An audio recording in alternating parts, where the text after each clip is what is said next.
은혜 받으실 말씀은 요한복음 12장 44절부터 50절까지 봅니다. 함께 있습니다. 예수께서 외쳐 이르시되 나를 믿는 자는 나를 믿는 것이 아니요 나를 보내신 이를 믿는 것이며 나를 보는 자는 나를 보내신 이를 보는 것이니라. 나는 빛으로 세상에 왔나니 무릇 나를 믿는 자로 어두움에 거하지 않게 하려 함이로라. 사람이 내 말을 듣고 지키지 아니할지라도 내가 그를 심판하지 아니하노라. 내가 온 것은 세상을 심판하려 함이 아니요 세상을 구원하려 함이로라. 나를 저버리고 내 말을 받지 아니하는 자를 심판하는 이가 있으니 곧 내가 한 그 말이 마지막 날에 그를 심판하리라. 내가 내 자유로 말한 것이 아니요 나를 보내신 아버지께서 내가 말할 것과 이룰 것을 친히 명령하여 주셨으니 나는 그의 명령이 영생인 줄 아노라. 그러므로 내가 이르는 것은 내 아버지께서 내게 말씀하신 그대로니라 하시니라. 아멘. 할렐루야. 우리 한번 봅시다. 우리는 예수님 안에만 있으면 됩니다. 아멘. 할렐루야. 예수 안에만 있으면 아무 걱정 없습니다. 예수님 밖에 있기 때문에 걱정하는 거예요. 예수님께서 우리에게 오셔서 다 수고하고 무거운 짐진 자들아 다 내게로 오라. 왜 오라고 그랬나요? 수고하고 무거운 짐을 가볍게 해주시려고, 재미있게 해주시려고, 재미있게 해주시려고. 우리는 하나님으로부터 우리를 보실 때마다 하나님께서 고개를 끄덕끄덕 하시면서 빙그레 웃으시는 하나님의 모습을 생각하면서 신앙생활 하시기를 예수님의 이름으로 축복합니다. 저는 오늘 본문 말씀을 통해서 예수님 안에 하나님이 계시고 하나님 안에 예수님이 계십니다 라는 제목으로 은혜의 시간을 갖기를 원합니다. 우리가 예수님 안에 있기만 하면 자동적으로 하나님 안에 있는 거예요. 할렐루야. 한 가지를 향하면서 두 가지 결과를 가져온 일에 대하여 표현한 표현이 있습니다. 보통 뭐라고 말합니까? 꼭 먹고 알 먹고 도랑치고 가재 잡고 등 여러 가지 말이 있습니다. 이것을 이르러 사자성어로 말할 때 뭐라고 말하냐? 일석이조 일거양득이라고 말합니다. 일석이조의 본뜻은요, 돌 한 개로 두 마리의 새를 잡는다는 뜻입니다만 아무튼 쉽게 두 가지 결과를 얻는 것을 의미하는 거예요. 이에 비하면 우리가 예수님을 믿음으로 얻어지는 결과는 그 수를 헤아릴 수 없을 만큼 많은 줄 믿으시기를 바랍니다. 그냥 예수님만 믿으면 수없이 많은 것을 한꺼번에 다 얻을 수가 있어. 영생을 얻는다니까요. 천국의 소유자가 된다니까요. 예수님 안에만 있으면 하나님의 철저한 보호를 받을 수 있다라고 성경에 기록되어 있습니다. 사랑하는 성도 여러분, 하나님의 보호를 받기를 원합니까? 그러면 예수님 안에만 있으면 되는 거예요. 예수님의 제자 중에 빌립이 요한복음 14장 8절에서 예수님께 묻습니다. 주여, 아버지를 우리에게 보여주옵소서. 왜 아버지를 보여달라고 그랬을까요? 예수님이 시간만 나면 아버지에 대한 말씀을 하셨으니까 아버지를 보여주옵소서, 그리하면 족하겠나이다 하고 요구할 때에 예수님께서 말씀하십니다. 빌립아, 내가 이렇게 오래 너희와 함께 있으되 네가 나를 알지 못하느냐? 나를 본 자는 아버지를 보았거늘 어찌하여 아버지를 보여달라 하느냐라고 했습니다. 사랑하는 성도 여러분, 하나님 뵙기를 원하십니까? 아멘. 하나님을 뵙기 위하여 요한복음 14장 10절로 11절까지를 한번 읽어보십시다. 우리 한 장만 넘기면 거의 돼요. 14장 10절부터 11절까지. 14장 10절부터 11절까지 함께 했습니다. 내가 아버지 안에 거하고 아버지는 내 안에 계신 것을 내가 믿지 아니하느냐? 내가 너에게 이르는 말은 스스로 하는 것이 아니라 아버지께서 내 안에 계셔서 그의 일을 하시는 것이라. 내가 아버지 안에 거하고 아버지께서 내 안에 계심을 믿어라. 그렇지 못하겠거든 행하는 그 일로 말미암아 나를 믿어라. 아멘. 할렐루야. 예수님은 예수님과 하나님이 따로따로가 아니라는 말씀이요. 따로따로가 아니라는 말씀이요. 하나라는 것을 인식시키는데 그 목적이 있습니다. 그래서 예수님을 본 자는 하나님을 보는 거요.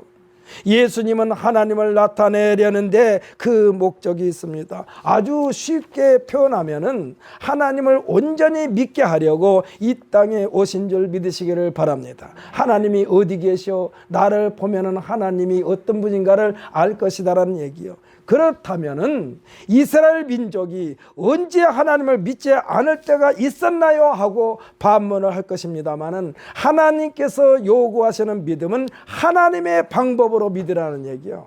너희 방법이 아니라 하나님의 방법.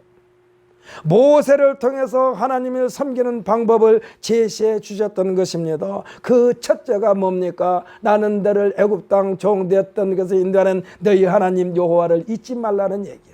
사랑하는 성도 여러분, 우리가 예수 그리스도를 잊지 않는 방법은 나를 죄 속에서 허적되고 있는 나를 건져주셨다는 그 사실을 잊지 말라는 얘기인 줄 믿으시기를 바랍니다.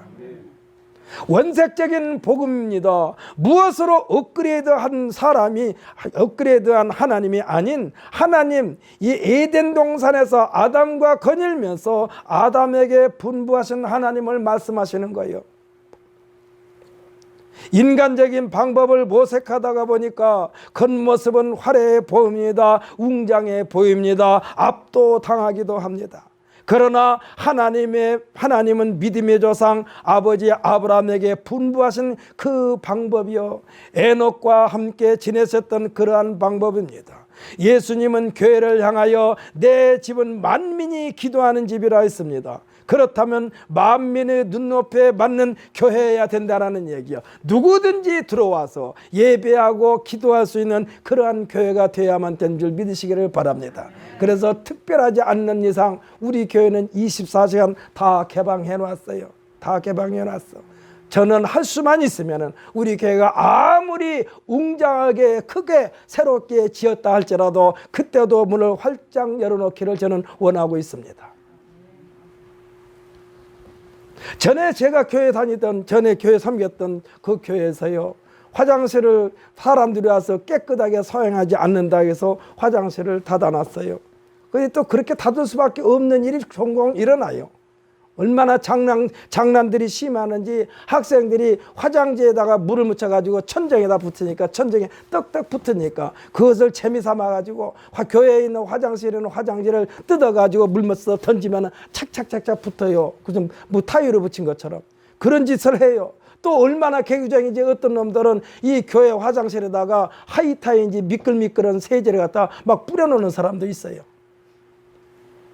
하지만 그래도 제가 교회 관리부장으로 있으면서 그래도 문 닫지 말자고 그랬어요. 화장실 닫지 맙시다. 급한 사람이 지나가다가 화장실 가고 싶은데 교회 화장실 문이 닫혔으면 도대체 어떻게 하라는 얘기예요. 그냥 가는 것이 아니라 교회 주차장 한쪽 귀퉁이에다가 볼일을 봐놓는다니까. 그러면 그거 치우려면 더 힘들어요. 냄새나고 파리가 끓고. 그래서 교회 문은 항상 열어놔야 돼.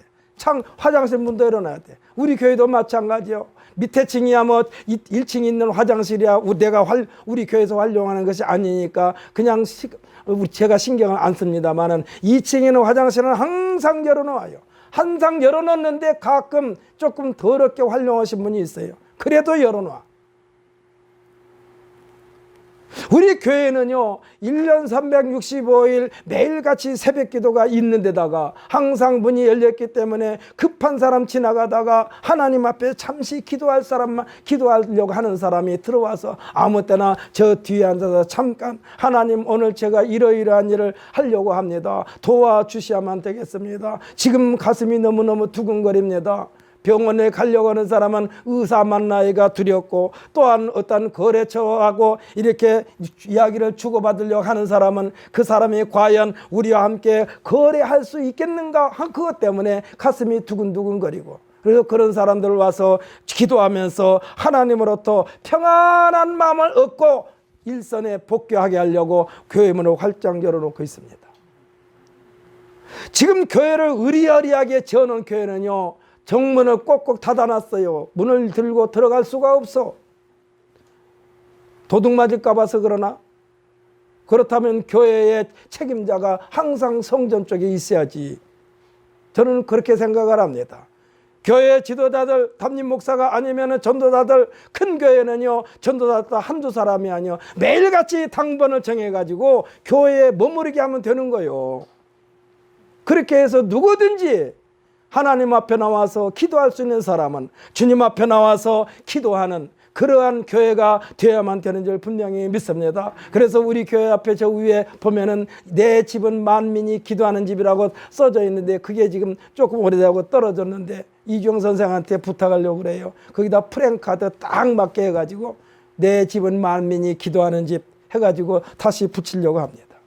내 집은 만민이 기도하는 집이거든요. 누구든지 주님 앞에 나와서 기도할 수 있는 집이 교회라는 사실을 믿으시기를 바랍니다. 그렇다면 만민의 눈높이에 맞는 교회여야 된다는 얘기요. 누구든지 이질감을 느끼지 않아야 합니다. 한 번은 흑인 성도가 집사님인데 급하게 어디를 가다가 보니까 예배를 참석할 수가 없었어. 지나가다 보니까 교회 문이 교회에서 예배 드린 것 같아. 그래서 이 흑인 집사님이 교회를 들어가려고 하니까 그 안내보는 백인 집사님이 딱 막습니다. 여기는 백인들만 드리는 교회입니다. 그러더래. 그래가지고 할 수 없어서 교회 모퉁이에 앉아가지고 하나님 앞에 눈물 지면서 기도하고 있었습니다. 하나님, 참 세상은, 교회는 누구든지 다 예배하는 것인 줄 알았더니 이러네요. 그래서 제가 지금 교회를 못 들어가고 지금 밖에서 예배를 드리고 있습니다. 밖으로 뻗어나오는 목사님의 설교 말씀을 듣고 있습니다. 참 슬픕니다. 그러고 잠시 있더니 예수님이 나타나셔서 하는 말이, 아무개 집사야, 나는 이 교회에 한 번도 들어간 적이 없단다. 이거 충격이에요. 교회가 의리의리하면 뭐합니까? 예수님이 없는 교회는 교회가 아닌 줄 믿으시기를 바랍니다.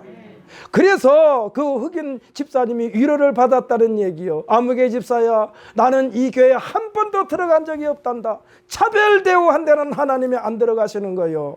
그래서 예수님께서도 우리 산상수훈 가운데 말씀하셨습니다. 제단에 제물을 드리러 예배 드리러 왔다가 형제에게 원망 들을 만한 일이 생각나거든 제물을 제단 앞에 두고 먼저 가서 형제와 화목하게 하고 오라는 얘기요. 형제와 담 싸고 있는 사람 예배 안 받는다는 얘기요. 여러분에게 이 한 시간에 부탁을 드리면 행여라도 여러분 형제와 담을 쌓고 지낸 분이 계시다면 형제와 담을 먼저 하시기를 예수님의 이름으로 축복합니다. 그래야만 하나님께서 받으신다니까. 만민이 기도하는 집이요, 교회는.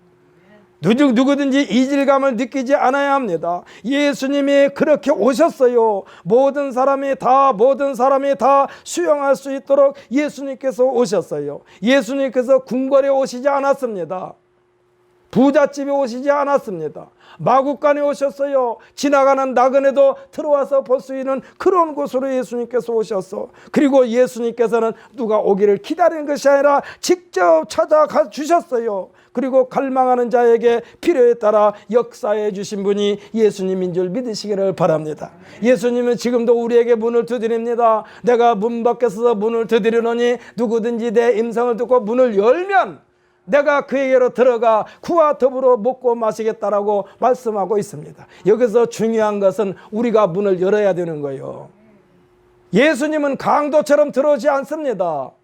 예수님은 신사적이어서 우리가 문을 열어줘야만이 예수님이 섞여서 들어오시는 거예요. 예수님께서 들어오시는 거예요. 여러분, 신앙생활인데 남들 눈치 보지 마세요. 그냥 하나님께 감사하면 어디서든지 그냥 손 번쩍 들고 할렐루야라 하나님께 영광 돌리는 우리 모두가 되시기를 예수님의 이름으로 축복합니다. 하나님은 어느 장소에 이제 할렐루야 하고 영광 돌리는 것을 원하는 거예요. 눈치 보지 마십시다. 누구의 눈치도 보지 마세요. 우리는 오직 만군의 여호와 하나님의 눈치만 살피면서 내가 지금 행동하는 것을 하나님께서 기뻐하실까 기뻐하시지 않을까 여기에 초점을 맞추시기를 예수님의 이름으로 축복합니다. 사람들의 눈치만 살피면서 신앙생활을 하는 것을 예수님께서 탓하시는 거예요. 이스라엘 백성들에게. 장로들의 전통에 중요시 여기는 이스라엘 백성들에게 어찌하여 너희들은 하나님을 두려워하지 않냐고 장로를 두려워하느냐 이 말이요. 여기서 말하는 장로는 교회 지도자들을 말하는 것입니다. 교회 지도자들 눈치 살필 필요 없어요. 여호와 하나님의 눈치만 살피면서 하나님께서 고개를 끄덕끄덕 하시는 일에 우리 모든 성도들은 열심을 기울이시기를 예수님의 이름으로 축복합니다. 그래서 성경에서 말씀합니다. 뭐라고 그랬나요? 여호와의 이름을 기념하는 곳에 참여하는 자에게 복을 주신다라고 말씀하고 있어요. 그러면 여호와의 이름을 기념하는 곳이 어디입니까? 예배하는 곳입니다. 기도하는 것입니다. 말씀 듣는 것입니다. 하나님 영광에 봉사하고 헌신하는 것입니다. 이곳에 열심을 기울여서 하나님으로부터 모든 부분에 있어서 보장받는 우리 모든 성도들이 되시기를 예수님의 이름으로 축복합니다. 우리 성도들이요, 교회를 가까이 한 사람일수록 더 하나님을 뜨겁게 사랑하는 거예요. 뜨겁게 사랑하는 거예요. 그래서 예수님께서는 우리를 찾아오셨어요. 그리고 말씀하셨어요. 너희가 나를 택한 것이 아니라 내가 너희를 택하였다라고 말씀하시면서 이제부터는 너를 종이라 하지 아니하고 친구로 대접하겠다고. 친구로. 하나님은 아브라함을 향하여 나의 벗 아브라함이여 그랬어. 여기서 나의 벗은 무엇입니까? 아무 때나 만날 수 있는 사람을 벗이라고 그래요. 거리감이 없는 분을 벗이라고 그래요. 우리가 가까운 친구한테는 수시로 내 사정도 말하고 친구의 사정을 듣기도 합니다. 그래서 예수님께서는 우리를 향하여 너는 나의 친구라고 그랬어요. 사랑하는 성도 여러분, 오늘 하나님께서 여러분에게 그렇게 말씀하신 줄 믿으시기를 바랍니다. 이 시간 우리 내 이름을 부르면서 한번 고백합시다. 나는 예수님 친구입니다. 아멘, 할렐루야. 예수님과 친구로 지내시기를 예수님의 이름으로 축복합니다. 아무 때나 예수님을 부르면서 관계를 가지라는 얘기요. 때로는 언감생신 감히 접근을 두려워했던 사마리아 여인. 사마리아 여인은요, 그때 당시 이스라엘 백성들에게 사람 취급을 받지 않고 개 취급을 받던 사람이요. 개 취급을 받은 사람이요. 사마리아 여인. 그리고 수가성 우물가에서 목마르다는 핑계로 그 여인에게 접근했습니다. 예수님께서. 그리고 그의 인생 전체를 생동감 넘치는 인생으로 완전히 반전시키는 놀라운 역사가 기록되어 있어요. 이것이요, 기록되는 옛날 얘기 아니요. 지금도 마찬가지요. 지금도. 하나님의 역사는 지금 현재 진행형인 줄 믿으시기를 바랍니다. 예수님에 대한 말씀은 곧 하나님에 대한 말씀이고 예수님의 능력은 곧 하나님의 능력인 줄 믿으시기를 예수님의 이름으로 축복합니다. 요한 사도는 예수님의 사역에 대하여 표현하기를 요한복음 21장 25절에서 뭐라고 그랬느냐? 예수께서 행하신 일이 이 외에도 많으니 만일 낱낱이 기록된다면 이 세상이라도 이 기록된 책을 투기에 부족하도다 그랬어요. 그러니까 하나님이 하시는, 예수님이 하시는 일을 다 기록하면은 세상에 쌓아놓을 것이 없을 만큼 무지무지하다는 얘기예요. 우리가 하나님에 대한 표현은요, 어느 곳에 가나 하나님에 대한 표현을 다 할 수가 있어요. 다 할 수가 있어요. 모든 것이 하나님이 하신 거니까. 모든 것이 하나님이 하신 거니까. 그러니까 하나님께서 해놓으신 것 가지고 불평불만하면 안 돼요. 우리 이상희 집사님한테 한번 묻겠습니다. 가다가 교회 의자가 마음에 안 든다고 발로 툭 차면서 참 의자도 거지같이 만들었네. 그러면 누구를 욕하는 거예요? 목수를 욕하는 거죠? 목수를 욕하는 거예요. 근데 하나님께서 해놓은 거 발로 툭 차면서 참 거지같네. 그러면 하나님한테 욕하는 거예요. 그러니까 우리는 모든 것이 하나님께서 하신 것이기 때문에 함부로 말을 해서도 안 된다는 얘기요.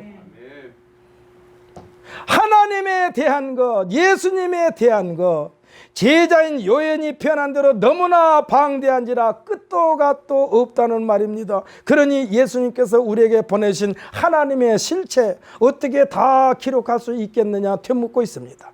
분명히 요한 사도는요, 예수님의 행적을 기록한 목적에 대하여도 요한복음 20장 30절로 31절에서 말해주겠는데 그 내용을 보면은 뭐라고 그랬느냐? 예수께서 제자들 앞에서 이 책에 기록되지 아니한 다른 표적도 많이 행하셨으나 오직 이것을 기록하면 너희로 예수께서 하나님의 아들 그리스도이심을 믿게 하려 함이요 또 너희로 믿고 그 이름을 힘입어 생명을 얻게 하려 함이니라. 아멘. 할렐루야. 기록되지 않은 다른 편지도 많이 행하셨어요. 그런데 지금 요점만 기록해서 우리에게 전해주신다 이 얘기요. 그 기록한 목적이 뭐예요? 하나님을 믿게 하려고, 하나님을 믿게 하려고, 그리고 예수님에게 생명이 있다는 것을 알게 하려고 우리에게 성경을 기록해서 전해줬다라고 말씀하고 있습니다. 사도 요한은요, 누구에게 받아들인 것이 아니라 직접 예수님과 3년 6개월 동안 같이 생활했던 사람이 사도 요한이요. 얼마나 예수님으로부터 사랑을 많이 받았는지 옆에 있는 베드로, 수제자는 베드로예요. 수제자는 베드로인데 수제자 베드로가 볼 때에 요한을 너무너무 사랑한 것처럼 느끼니까 때로는 질투를 느껴가지고 예수님이 이 베드로에게 사명을 허락하니까 이 요한에 대해서 궁금했어요. 선생님, 그러면 옆에 있는 요한은 어떻게 되겠습니까? 라고 물으니까 예수님께서 뭐라고 그랬냐? 내가 그를 어떻게 하든 무슨 상관이냐? 너에게 맡겨진 일이나 제대로 하라 이랬어. 너에게 맡겨진 일이나 제대로 하라. 예수님이 없는 생명, 그리스도 예수가 그 마음에 없는 자들의 생명은 그 죽음과 동시에 소멸되는 생명이요, 지극히 한시적인 생명이요. 그래서 예수 믿지 않는 사람들은 이 세상에서 살다가 죽으면 그것으로 끝이에요. 끝인데 또 어디로 가느냐? 지옥으로 가는 거예요. 지옥으로 가. 끝이면서 지옥으로 가. 미래가 없어요. 소망이 없어요. 그들은 갈 길이 지옥밖에 없어. 사랑하는 성도 여러분, 내가 늘 강조하듯이 가족 구원에 대해서 말씀드렸는데 자기 가족들 이 지옥에 안 가게 하려면 빨리 예수 믿고 구원의 반열에 서도록 열심을 기울이시기를 예수님의 이름으로 축복합니다. 이게요, 쉬운 것은 아니에요. 그러나 완력으로 하지 말고 하나님 앞에 간절히 기도하세요. 간절히 기도해. 내 가족 구원을 위하여, 내 형제 구원을 위하여, 내 자식들의 구원을 위하여.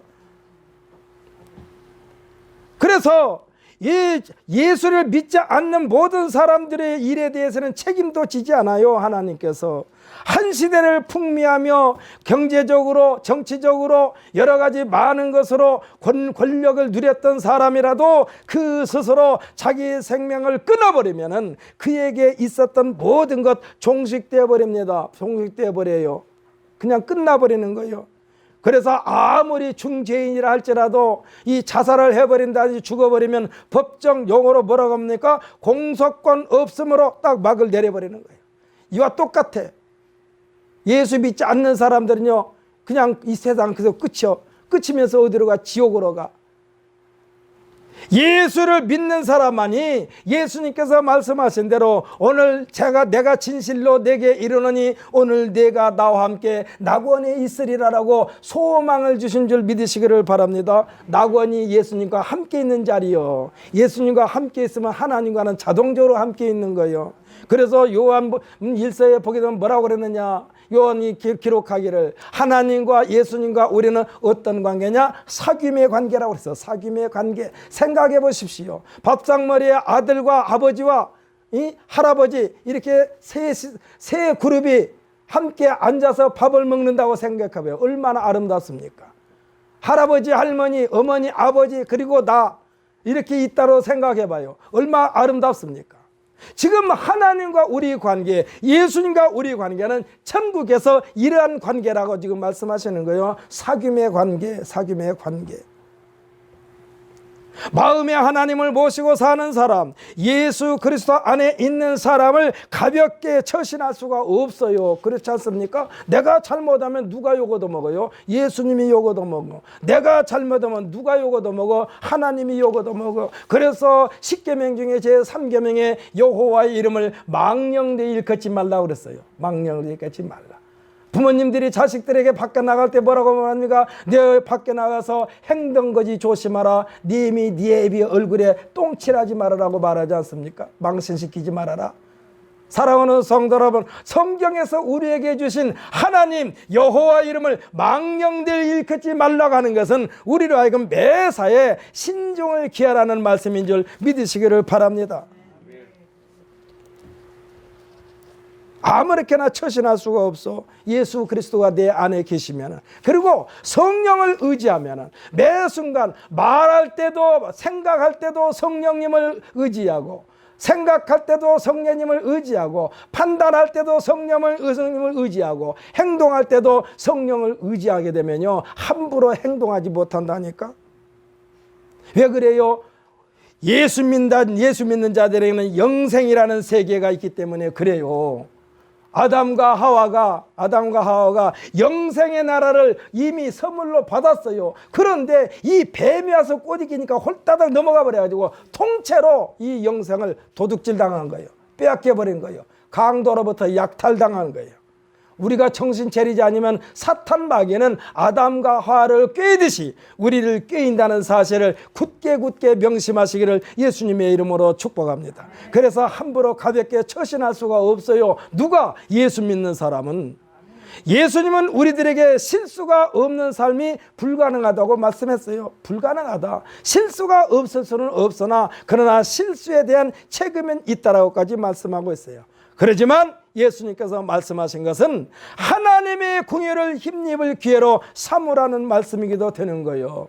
우리가 실수하게 되면 실수했으면 곧바로 하나님 앞에 기도하시기 바랍니다. 하나님, 어떻게 물을 땅바닥에 쏟아 버리듯이 제가 실수한 것에 대한 수습은 제가 할 수가 없습니다. 그러니 제가 이거에 대한 처분을 받겠지만은 너무나 무거운 처분이 내리지 아니하고 가벼운 처분이 내려지기를 원합니다 하는 그러한 기도를 하라는 얘기요. 우리가 교통경찰관한테 걸립니다. 그러면 교통경찰관도 사람이기 때문에 순수하게 그것을 받아들인 사람에게는요, 아주 작은 딱지를 끊어주더라고. 그냥 내가 언제 뭐 잘못했으냐고 대들면은 그냥 교통경찰관이 생각할 때 가장 큰 걸로 끊었으면 큰 걸로 끊어버리는 거예요. 딱지. 한번 딱지 딱 끊어버리면 다시 수정할 수가 없어. 왜? 그 똑같은 게 지금 거기에 또 저장되어 있기 때문에 그래. 그래서 우리는 실수한 것에 대한 반성과 더불어 하나님 앞에 긍휼을 구하는 귀한 기회로 삼으라는 말씀인 것입니다. 오늘 보면 47절의 말씀을 다시 한번 읽어봅시다. 12장 47절 말씀 다시 한번 읽어봅시다. 함께 읽습니다. 사람이 내 말을 듣고 지키지 아니할지라도 내가 그를 심판하지 아니하노라. 내가 온 것은 세상을 심판하려 함이 아니요 세상을 구원하려 함이로라. 아멘. 할렐루야. 우리들이 죄와 실수에 대하여 낱낱이 열거하면서 정죄한다면 그 심판을 피할 자가 세상에 하나도 없어요. 그럼에도 예수님은 마치 수영을 전혀 하지 못한 사람이 물에 빠져 헤매듯이 죄 속에 빠져 기진맥진한 죄인들에게 구원의 손길을 내미십니다. 죄인이라고 고백하는 자들에게는 누구에게나 기회를 균등하게 주신다는 사실을 믿으시기를 바랍니다. 그래서 주님 앞에 나와서 첫 번째 고백할 것은 뭐예요? 나 자신이 죄인임을 고백하는 거예요. 우리가 해야 할 일은 주님 앞에 나와서 예수님께서 우리에게 요구하시는 것은 네가 죄인임을 시인하고 고백하라는 얘기예요. 그래서 회개하라 천국이 가까웠느니라요. 이스라엘 백성들에게 침례 요한도 그랬고 예수님도 그랬고 첫 번째의 세상을 향한 메시지는 회개하라 천국이 가까웠느니라요. 여기서 회개라는 것은 뭡니까? 내가 죄인임을 고백하라는 얘기요.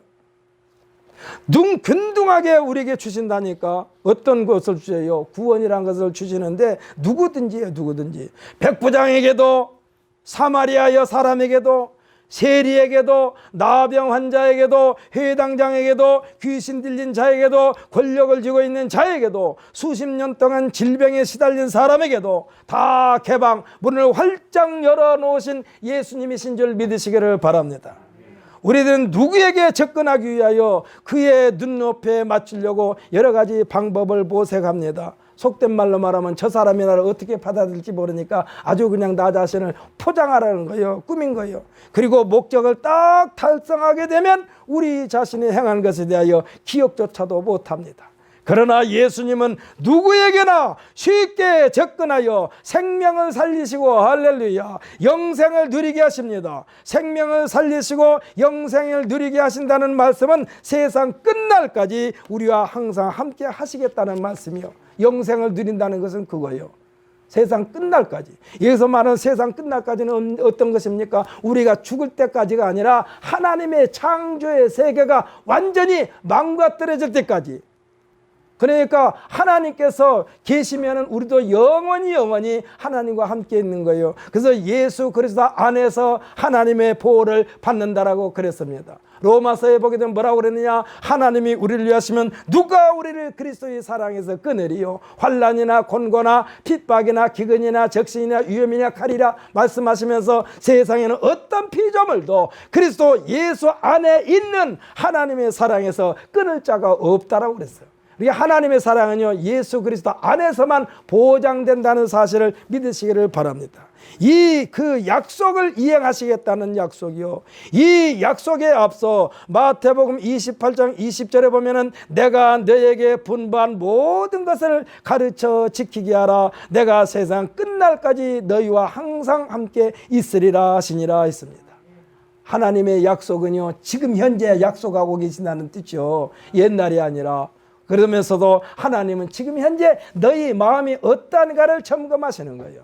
변덕 부리지 말라는 얘기요. 아침 저녁 변덕 부린 것이 인심이라고 그랬습니다. 근데 아침 저녁으로만 변덕 부리도 조금 변덕 부리는 거예요. 우리가 생활해 보면요, 하루 종일 얼마나 많은 변덕을 부립니까? 얼마나 많은 변덕을 부려. 이랬다 저랬다 저랬다 이랬다.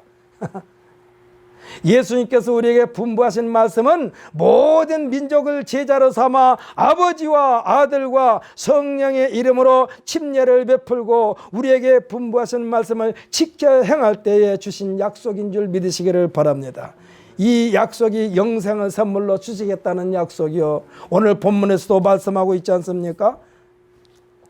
50절 말씀 보면 나는 그의 명령이 영생인 줄 아노라. 그러므로 내가 이르는 것은 내 아버지께서 내게 말씀하신 그대로니라 하시니라 그랬어요. 오늘 지금 44절부터 50절까지 말씀을 읽어보면요, 예수님이 주인이 아니라 하나님의 주인임을 계속해서 말씀하고 있는 거예요. 내가 전한 것은 내가 나를 전한 것이 아니라 나에게 명령하신 아버지의 명령을 제가 너에게 전하는 것이라고 지금 말씀하고 있습니다. 예수님께서 우리에게 분부하시는 말씀은 모든 민족을 제자로 삼아 아버지와 아들과 성령의 이름으로 세례를 베풀고 우리에게 분부하시는 말씀을 지켜 행할 때만이 그 약속이 유지된다는 뜻이요. 오늘 우리가 읽은 본문 말씀은요, 예수님께서 어디에 속해 있으며 누구를 위한 삶이시며 누구를 나타내 보이시기 위함인가를 분명히 말씀해 주고 있습니다. 참 세밀하게 기록되어 있어요. 예수님이 이 세상에 오신 목적, 그 어느 것 하나 예수님 자신을 위한 것이 아니라고 했다니까요. 예수님께서는 얼마나 이 세상이 다 예수님께서 통치하고 예수님께서 다 주무럭 폈다 주무럭 거리는 세상임에도 불구하고 예수님은 뭐라고 하느냐, 제자들에게 인자는 머리 둘 곳이 없다고 그랬어. 쉽게 말하면 편히 쉴 곳도 없다고 그랬어, 이 세상에는. 그런데 우리는 어떻습니까? 우리는 다 편히 쉴 수 있도록 하나님께서 해주셨잖아요. 근데 예수님은 그렇게 말씀하신 거예요. 새도 둥지가 있고 그런데 인자는 머리 둘 곳이 없다. 예수님께서 나타내는 모든 행위의 결과는 오직 예수님을 이 땅에 보내신 분 여호와 하나님을 나타내 보기 위함이라고 오늘 본문에서 말씀하고 있어요. 결국 하나님을 믿게 하는데 모든 초점이 맞춰져 있습니다. 아까도 말씀드렸지만은 이스라엘 백성들이 회개하라 천국이 가까우느니라. 좀 하나님 똑바로 믿어라 이 소리인데 우리가 하나님을 안 믿었다는 얘기야? 이 소리는요, 하나님께서 말씀하신 것에서 원칙에서 많이 벗어났기 때문에 제자리로 돌아오라는 얘기요. 제자리로 돌아오는 얘기요. 예수님에 대하여는 관심이 없으면서 하나님만 믿는다고 한다면 하나님께서 그를 받아주실까요? 하나님께서 보낸 자를 안 믿으면 하나님 그 사람 안 받아줘요. 또 쉽게 생각해 봅시다. 우리가 대통령이 외국을 순방할 때에 그냥 어느 날 갑자기 친구들과 약속하면서 아무개야 나 언제 너한테 갈게 이렇게 해서 가는 것이 아니거든요. 사전에 이 외교 관계를 말하자면 통로로 통해서 몇 월 며칠 날 언제 어떻게 당신 나라에 가고, 그러니까 우리나라 대통령이 미국을 가려면은 하루 갑자기 그냥 미국 가는 것이 아니라 미리 사전에 다 어떠한 것을 어떻게 일하기 위해서 당신의 나라에 갈 테니까 그렇게 하십시오 하면서 서신을 주고받고 하고 그것을 심부름하는 사람이 있잖아요. 지금 예수님이 하나님의 심부름을 그렇게 지금 하고 있다는 얘기예요. 그런데 심부름하는 사람 말을 전혀 믿지 않고 거절하고 직접 대통령이 미국 간다고 해서 그 대통령을 받아주겠느냐 이거죠. 오라 소리도 안 해. 그렇게 되면은. 왜?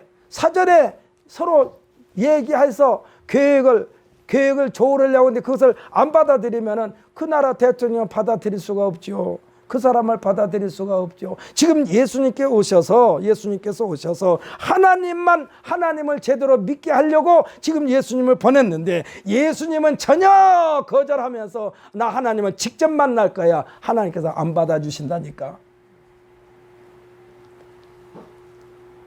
예수와 비슷한 역사가 예수님이 이 땅에 오시기 전까지의 이스라엘의 역사였습니다. 그들은 하나님을 믿는다고 하면서도 하나님과 동떨어진 삶이었어요. 수많은 선지자들이 있었음에도 그들의 가르침에 대하여 취사 선택을 했습니다. 그러니까 이것은 받아들이고 저것은 안 받아들이고, 그러니까 이스라엘 백성들이 자기네들의 입맛에 맞는 것만 받아들이고 다른 것은 안 받아들인 거예요.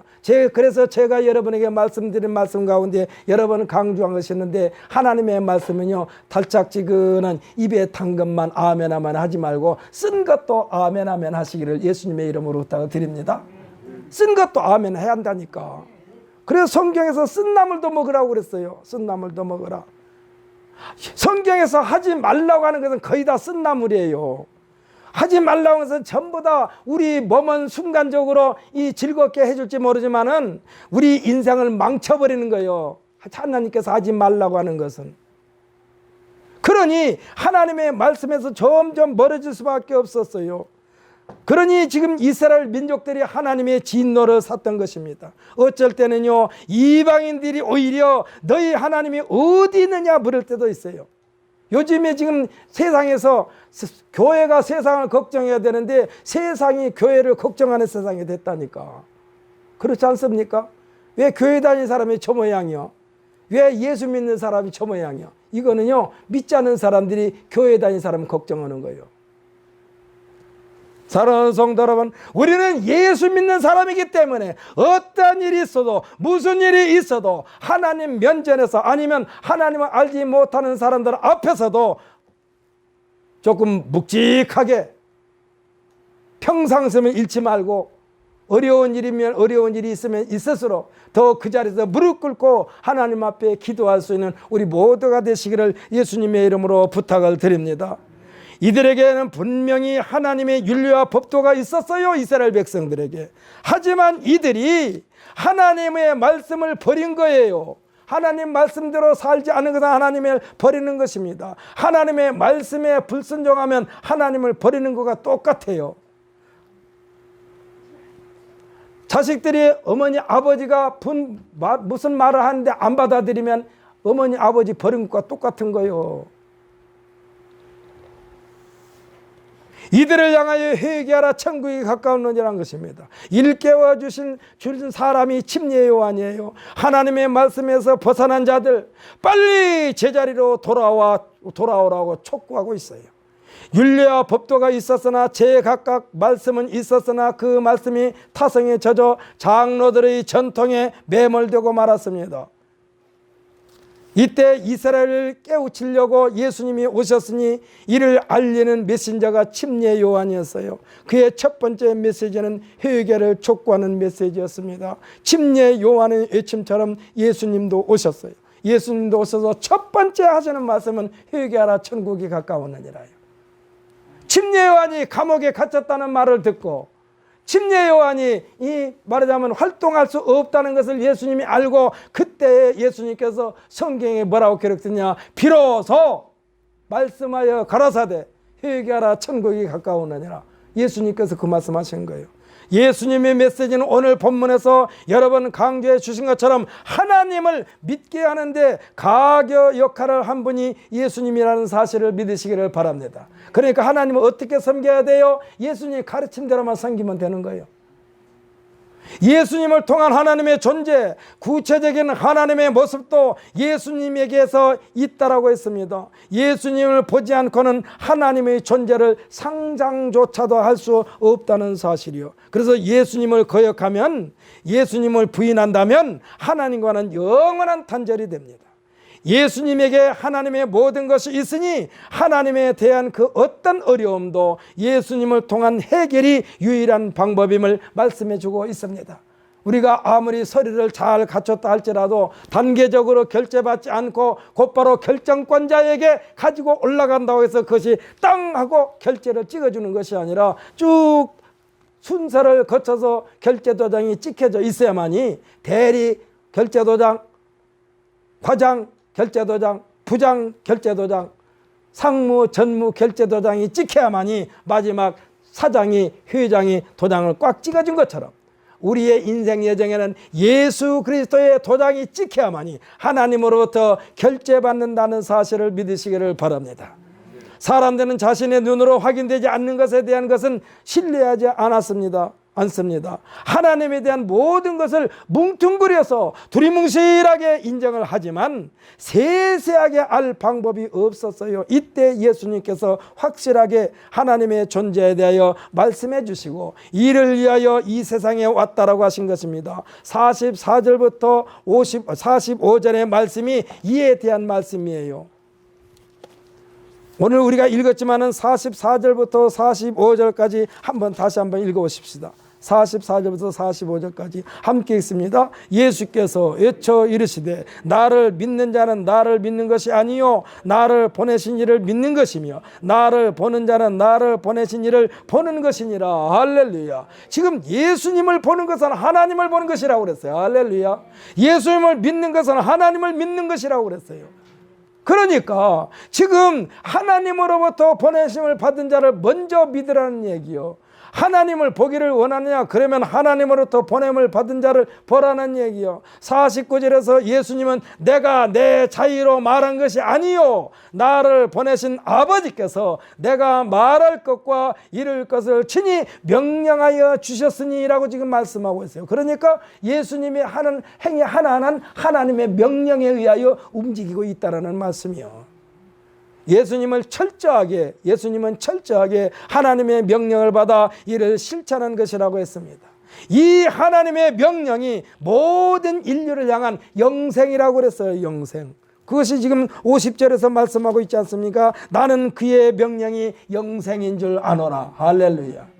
영생인 줄 아노라. 우리는 예수님으로 말미암아 하나님의 영생을 선물로 받은 줄 믿으시기를 예수님의 이름으로 축복합니다. 이 영생의 선물은 그 어떤 것도 바꿀 수가 없어요.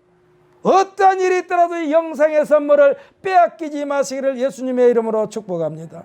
요즘에 중요한 서류는요 직접 팩스로 주고받지 않습니까? 지금 예수님은 그 사역 자체가 이 팩스로 주고받는 것과 똑같은 거예요. 아버지께서 내게 말씀하신 그대로니라라고 말씀하고 있습니다. 이 말씀은 우리에게 주신 천국 복음, 영생의 양식, 구원의 메시지, 아버지로부터 받아 빼지도 더하지도 않은 원본 그대로라고 지금 50절에서 말씀하고 있는 거예요. 재차 확인해 주고 있습니다. 사랑하는 성도 여러분, 하나님이 어떤 분이신가를 알고 싶으십니까? 또 하나님을 뵙고 싶으십니까? 그렇다면 성경에서 말씀해 주고 있는 예수님에 대하여 100% 신뢰하시기를 예수님의 이름으로 축복합니다. 그리하면 하나님을 뵐 수 있고 알 수 있음을 굳게 믿는 우리 모두가 되시기를 예수님의 이름으로 축복합니다.